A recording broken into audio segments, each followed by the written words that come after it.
המון תודה לפרופסור מיטלמן, אני מאוד נהניתי. בכלל, אני רוצה להגיד שאני מאוד נהנית מההרצאות, אני מקווה שגם אתם. ובעצם אני חושבת שהדבר שהכי חשוב אולי לצאת מהערב הזה מעבר לידע זה גם עם תקווה. ועכשיו שאנחנו מתחילים לדבר על התרופות שעובדות, אנחנו לא יכולים לספר על כולן וגם לא יכולה להגיד שיש ארסנל כזה גדול, אבל יש לנו כמה תרופות טובות. אז רבלינית בפירוש תרופה שמשנה את פני המחלה במחיר לא גבוה לחולה, זו תרופה בכדורים, זה קל לקחת אותה, תופעות לוואי מועטות, ואנחנו מאוד צריכים שיש לנו אותה, ואני מקווה שיהיה לנו עוד. היא בסל ל-5Q מינוס, ולחולים שהם לא 5Q מינוס היא לא בסל, אבל יש לנו פה ושם מחקרים, כמו שפרופסור מיטלמן אמר, אנחנו מאוד בעד לשלב חולים במחקרים, וכמו שהיה את המחקר הישראלי וילן שבעצם אפשר לקבל רבלינית שלא בסל, אלא דרך המחקר. כרגע אין לנו עוד מחקר פעיל, אבל יהיה לנו. אז אנחנו כל הזמן מחפשים, ובעניין הזה גם העמותה תשתדל לעזור, וגם האיגוד ההמטולוגי שדינה היושב ראש, מחפשים דרכים להביא מחקרים לדברים שהחולים צריכים ושעדיין אין לנו בצורה זמינה. ואנחנו עובדים על זה, חושבים על זה. זה לא משהו שאנחנו, זה אחת הדרכים לקבל תרופות היום טובות, שאנחנו כבר יודעים שהן עובדות, זה להיכנס למחקרים קליניים. ואנחנו מציעים לחולים כשיש משהו רלוונטי. טוב, אני עוברת לדבר על תרופה שקראתי לה פריצת דרך ב-MDS, והתרופה נועדה לחולים בסיכון גבוה, שעכשיו כבר אתם יודעים לשיר את זה לבד, זה חולים שהספירות שלהם נמוכות בדרך כלל יותר מספירה אחת, לא רק אנמיה, אלא בדרך כלל גם טרומבוציטופניה או ספירה לבנה נמוכה. לפעמים יש כבר ריבוי של בלסטים, התאים הצעירים האלה שלא מבשילים, ולפעמים יש ציטוגנטיקה גרועה. בקבוצה של השינויים שפרופסור בן יהודה הסבירה, יש לנו קבוצות סיכון שונות, קבוצה בסיכון הגבוה יותר. לחולים האלה בעצם בעבר לא היה לנו הרבה הצעות, ופריצת הדרך היא שיש לנו עכשיו תרופה, וידאזה שכבר הוזכרה פה כמה פעמים, שהמיוחד בה שבמחיר לא גבוה לחולה היא מאריכה את חייו. ואני חושבת שזה בעצם המטרה מעבר לשמירה על איכות חיים, להאריך חיים, זה המטרה שלנו בטיפול, ולכן קראתי לזה גם פריצת הדרך, ואני מאוד שמחה שהתרופה הזו זמינה לנו, והיא בסל, ואין שום בעיה, כל מי שמתאים באינדיקציה לקבל את התרופה בשבילו בסל. אז מה מטרות הטיפול לחולים עם MDS בסיכון גבוה? קודם כל טיפול תומך, קודם כל צריך לטפל בסימפטומים, יש אנמיה לתת דם, כל הטיפולים שדיברנו עליהם עד היום, כבר דיברו בדרך גם על הירידה בספירת התעשיות שיש לנו היום תרופות לזה, או אירועי תעשיות, וטיפול אנטיביוטי לפי הצורך. כמובן שתמיד אנחנו רוצים גם להאריך חיים אם אנחנו יכולים, ואם אפשר גם ריפוי. ב-MDS לא בטוח שמוכרחים ריפוי. יכול להיות שרק הארכת חיים באיכות חיים טובה, אבל להרבה שנים, תספק אותנו גם כן. אז איך אנחנו בוחרים טיפול לחולה? טיפול תומך שזה אירועי דם, גורמי גידול וטיפול בזיהומים, תמיד אנחנו נותנים בסיכון נמוך, בסיכון גבוה לכל החולים. לחולים בסיכון גבוה שכבר המחלה מראה סימנים של התקדמות לכיוון אגרסיבי יותר, אנחנו יודעים שיש לנו צורך גם לדכא את המחלה, לא רק לשבת ולתמוך בחולה, ובמקרים האלה אנחנו צריכים גם לשלוט בספירת הדם, לנסות לעשות שינוי במהלך הטבעי של המחלה שלפעמים יכולה להידרדר, לשפר את החיות של החולים, את הסורווייבל, כמובן תוך שמירה על איכות חיים ולהימנע מסיבוכים. והטיפולים שיש לנו במצב הזה הם או כימותרפיה אגרסיבית במינון גבוה או במינון נמוך, או טיפולים משפחת ההיפומטילציה שעליהם אני מדבר היום, או השתלת מח עצם שכבר שמעתם את פרופסור נגלר, ויש לנו עוד טיפולים נוספים בכל מיני קומבינציות שהם בעיקר מחקרים קליניים שעליהם לא נרחיב, ואולי בכנס הבא נוכל כבר לספר גם עליהם בשורות חדשות. אז איך אנחנו בוחרים טיפול לחולה? כמו ששמעתם, הגיל הוא מאוד חשוב. אנשים צעירים ב-20 לא מקבלים טיפולים כמו אנשים בני 70. רוב החולים במחלה הזאת הם אנשים בני 70, ואנחנו צריכים לתכנן את הטיפולים ולהתאים אותם לגיל של החולה, שיתאים למצבו, למחלות נלוות שיש לו, למצב הפסיכוסוציאלי, אנשים שהם עריריים ואין מי שילווה אותם, יותר קשה להם לקבל טיפול מאנשים שיש משפחה חמה ותומכת. כמובן המצב הכללי של החולה, כמובן מה שהחולה מעדיף. החולה לא רוצה טיפול, או רוצה רק טיפול מסוג מסוים, כל מיני מגבלות שקשורות באמונות או במצב החיים שלו. מאפיינים ספציפיים לארץ החולה, למשל מה כן בסל או לא בסל, ואם חושבים על השתלה, אם בכלל יש תורם. אז מה האפשרויות הטיפוליות? אנחנו יכולים לתת כימותרפיה במינון נמוך, שזה היה מקובל בעבר, אנחנו קוראים לזה לודוציטוזר. אפשר לתת כימותרפיה במינון גבוה, כמו שנותנים בלוקמיה, שזה בדרך כלל שילוב של שתי תרופות, וזה טיפול שבדרך כלל דורש אשפוז, שבערך לוקח חודש, נמצאים במחלקה בדרך כלל המטולוגית, טיפול שהוא יותר קשה ויותר סיכונים, והוא גם פיזית יותר קשה לחולה. והיום הקבוצה החדשה של התרופות, שאני אדבר על וידאזה, אבל יש תרופה אחות שנקראת דציטבין, שהן עובדות על דמתילציה. אז על דמתילציה, פרופסור בן יהודה כבר עשתה לחלק מהעבודה, והסבירה על זה שיש לפעמים על פני התאים סימנים כמו הציגה את המורים של הצור, שעוצרים את השכפול של גנים. הבעיה שבסרטן וגם ב-MDS יש לפעמים עודף של מעצורים כאלה, ואז גם גנים טובים שאמורים להגן כנגד סרטן או כנגד כל מיני מצבים לא משתכפלים. איך הגוף עושה את זה? הוא עושה את זה שעל פני האזור שלכל גן יש אזור בהתחלה שלו שאומר תתחיל לשכפל את הגן או אל תתחיל. קוראים לזה פרומוטור. אם בפרומוטור, באזור הזה, יש יותר מדי מטילציה, הגן הזה לא ישתכפל. לא ייפתח ה-DNA, לא ישתכפל לחלבון ולא יהיה לו ביטוי. בגידול, במצבים, בגידולים או למשל ב-MDS, שיש עלייה במטילציה, יש ירידה בתפקוד של כל מיני גנים מגינים, ובזה אנחנו צריכים להילחם. מה עושה הוידאזה? בעצם וידאזה מחזיר את זה למצב הקודם. הוא מוריד את המטילציה, הוא מפריע להתפתחות הזו של המטילציה בעודף, ועל ידי זה מאפשר לגנים טובים להתעורר ולנסות לדכא את המחלה.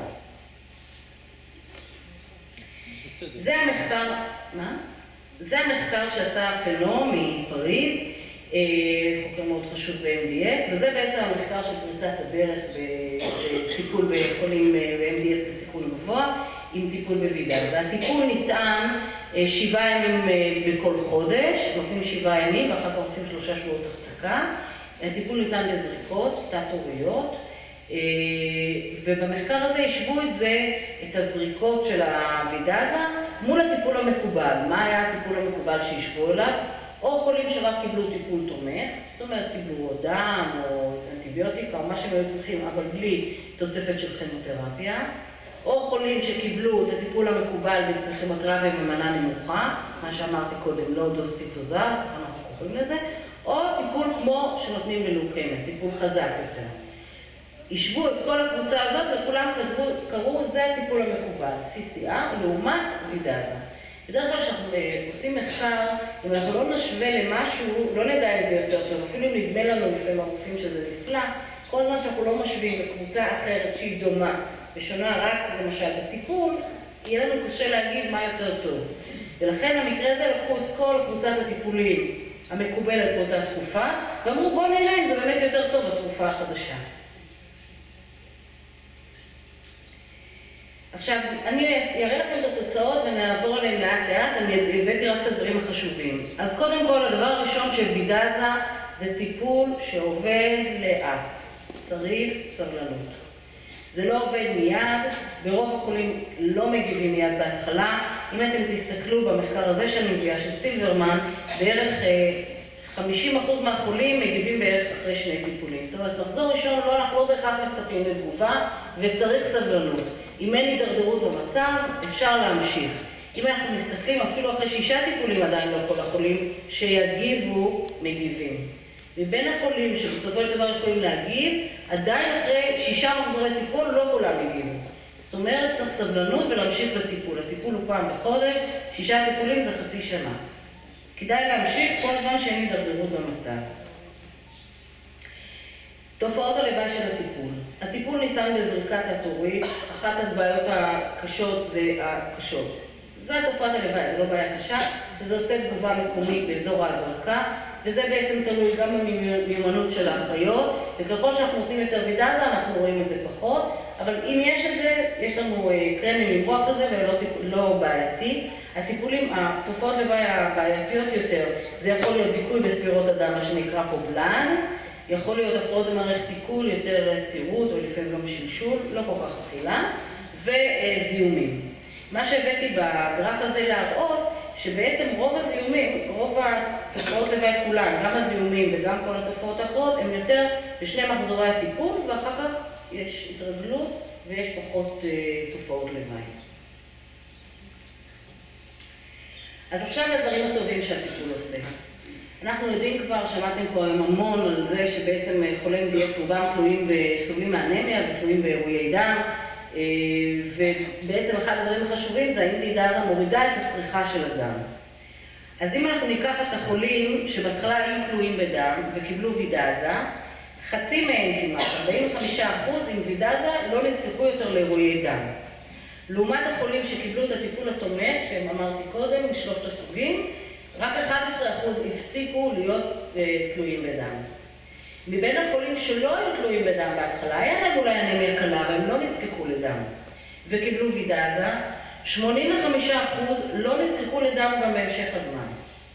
לעומת רק 56% שלא נזקקו לדם בהתחלה ולא נזקקו גם לדם בהמשך, בטיפול התומך הרגיל, שהיה מקובל לפני תופעת הוידאזה. לגבי שכיחות האשפוזים, וידאזה זה בעצם סוג של כימותרפיה במינון נמוך, ואנחנו יודעים שהוידאזה עצמה יכולה לעשות ירידה בספירה בהתחלה. ולכן הייתה דאגה מאוד גדולה, האם זה יעלה את שכיחות האשפוזים, האם זה יעלה את הסיבוכים או יוריד את הסיבוכים שקשורים מעצם הטיפול עצמו, לא מהמחלה. אז דווקא בעניין הזה גם יש לנו תוצאות מעודדות. אם אנחנו משווים כלל האשפוזים, חולים שטופלו בוידאזה בסופו של דבר אושפזו פחות מהחולים שטופלו בטיפולים האחרים. כמובן, אם תיקחו בחשבון שהטיפול החזק שמטפלים, כמו בלוקמיה, דורש בעצם מראש חודש אשפוז, אז ברור שהוא דורש יותר אשפוזים. ככלל, תופעות הלוואי רבות יותר בקבוצה שטופלה בטיפולים הקונבנציונליים לעומת וידאזה, וגם, כמו שהראיתי קודם, נזקקו ליותר דם. ועכשיו, לדבר הכי חשוב, האם חיים יותר עם וידאזה? האם וידאזה מאריכה חיים? וזה המסר החשוב, וזה פריצת הדרך. וידאזה מאריכה חיים לעומת הטיפולים הקודמים, ותזכרו שאני מדברת על קבוצת החולים שמחלתם כבר נהייתה אגרסיבית. זאת אומרת, לקבוצת האנשים שהמחלה מדרדרת, יש לנו תקווה עם וידאזה, שלמרות שמחלתה מדרדרה, אנחנו יכולים להאריך את חייהם עם טיפול שהוא לא במחיר גבוה מבחינת החולה. בקבוצת החולים שקיבלה את הטיפול המסורתי, הקונבנציונלי, כמחציתם חיו 15 חודשים, לעומת החולים שקיבלו וידאזה, שחיו יותר משנתיים. מה שעוד חשוב לדעת, לחולים, זה גרף שנראה עמוס, אנחנו נעבור עליו לאט לאט. החולים האלה, הגרף הזה, זה החולים שקיבלו את הטיפול המסורתי. החולים שלא הגיבו לוידאזה, מצבם לא כל כך טוב, אבל מבין החולים שהגיבו לוידאזה, אפילו החולים שמחלתם לא השתפרה, אלא רק הייתה יציבה. כמו שאתם יודעים, האנמיה נשארה אנמיה, הטרומבוציטים, איך שהם היו, לא ממש עלו, אבל המחלה לא הידרדרה עוד יותר, אפילו רק מצב כזה שאנחנו קוראים לו מחלה יציבה, stable disease, זה כבר מאריך חיים יותר מהטיפול הקונבנציונלי שהיה לנו קודם. אבל אם היה אפילו רק שיפור בספירה, לזה קוראים hematological improvement, שיפור רק בספירה, שזה הרבה מהחולים כאן שאני מכירה ומטפלת בוידאזה, מספיק שרק התסיות עלו בטיפולים הראשונים, ואת זה אנחנו רואים הרבה פעמים עם וידאזה, שהם עולים תוך מחזור 2-3, אנחנו רואים עלייה בתסיות, רק רואים את זה, בלי שמח העצם משתפר, בלי שמח העצם ממש נראה כמו בהפוגה שלא רואים מחלה, כבר זה מעריך מאוד את החיים. זאת אומרת שצריך סבלנות עם הטיפול הזה, שהוא יכול לקחת זמן, אבל ברגע שהמחלה היא יציבה, או מראה איזשהו סימן של שיפור עם וידאזה, כבר אנחנו יודעים שאנחנו יכולים להשיג הישג של הארכת החיים של החולים. והדבר החשוב הנוסף, בסך הכל מדובר במחלה של אנשים מבוגרים. ורוב הטיפולים שיש לנו, שהם טיפולים קשים, לא מתאימים לאנשים מבוגרים. והמיוחד בוידאזה שהוא טוב גם לאנשים מבוגרים. אין מבחינת תופעות הלוואי, ומבחינת זה שהוא מעריך חיים, הטיפול הזה, גם לאנשים מבוגרים. למרות הגיל, זה יכול להאריך חיים. אם אנחנו מסתכלים על חיות לשנתיים, מעל גיל 75, חולים שקיבלו ויזה 75 זה כבר גיל מכובד, חולים שקיבלו ויזה מעל גיל 75, היה להם הארכת חיים משמעותית, לעומת החולים שקיבלו את הטיפולים המקובלים הישנים יותר. והויזה הוא בעצם התכשיר הראשון שיודע לתת הארכת חיים גם מעל גיל 75. עכשיו קצת גאווה ישראלית. עשינו מחקר בארץ, בעצם אנחנו יודעים שהבעיה העיקרית עם ויזה זה בשני הטיפולים הראשונים, נטייה לזיהומים. ואנחנו בארץ חשבנו על זה, ושילבנו כוחות, בעצם כל המרכזים בארץ, חוץ ממרכז אחד שהיה לו חולה אחד ולכן הוא לא רצה להשתתף, 18 מרכזים נתנו במרוכז את כל הנתונים על כל החולים שקיבלו טיפול בויזה בין 2008 ל-2011, נאסף מידע ב-184 תיקים של חולים, שבסופו של דבר להגדרות שלנו התאימו רק 100 חולים, כי אתם יודעים שנכנסים למחקר, אם אנחנו רוצים ללמוד משהו, אז הרבה תנאים צריכים להיות שווים. אז זה מחקר שמתכננים מראש מכניסים חולים שהם דומים אחד לשני. במחקר כמו שאנחנו עושים, שמסתכלים על תיקים אחורנית, אז מקבלים כל מיני נתונים. אז אנחנו קבענו מראש איזה חולים אנחנו רוצים לדעת. אנחנו רוצים לדעת על חולים בסיכון גבוה, שקיבלו מספיק מחזורים של ויזה ובכמות מספיק טובה. אתם יודעים שלפעמים אנחנו נותנים מנות נמוכות יותר, והיו כמה רופאים שהתחילו ויזה לחולים בסיכון נמוך, ולא רצינו להסתבר בזה שיגידו טוב, זה חולים בסיכון נמוך, אז אולי הם פחות סובלים מזיהומים. הכנסנו רק את הקבוצה הזו של החולים, ולכן בסופו של דבר נשארו לנו רק 100 חולים. ל-100 חולים היו 153 אירועים של זיהומים, זאת אומרת 16% מהחולים במהלך הטיפולים בויזה, והחולים שהיה להם זיהומים, הרוב כן נזקקו לאשפוז. מה הם גורמי הסיכון לזיהום? בעצם זה מה שרצינו לחפש. למה זה היה חשוב לנו?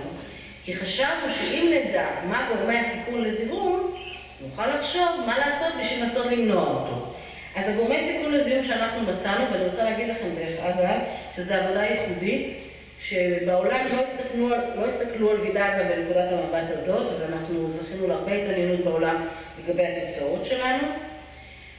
אז הגורמי סיכון שאנחנו מצאנו, שקשורים בנטייה לזיהומים בחולים שקיבלו ויזה, חולים בסיכון גבוה עם MDS, היו הפרעות ציטוגנטיות מהקבוצה הגרועה, ספירה של נטרופילים, החטאים שנלחמים בזיהומים שהייתה נמוכה בהתחלת הטיפול, ודרך אגב אנחנו בדקנו לגבי כל מחזור טיפול. כל פעם שהחולה בא, מה עומד בפני הרופא? לא באופן כללי רק על טיפול ראשון, או נגיד אחרי 10 טיפולים, לא על כל טיפול שחולה בא, מה הרופא צריך להסתכל ולדעת אם החולה הספציפי הזה הוא בסיכון. הספירת נטרופילים בהתחלת הטיפול, אם היא נמוכה, זה גורם סיכון לזיהום. אותו דבר ספירת תסיות נמוכה, שזה היה קצת מידע מפתיע, כי אם נטרופילים נמוכים, אנחנו אומרים טוב, הם נלחמים בזיהומים, זה סביר. למה שתסיות נמוכות יגרמו סיכון לזיהום?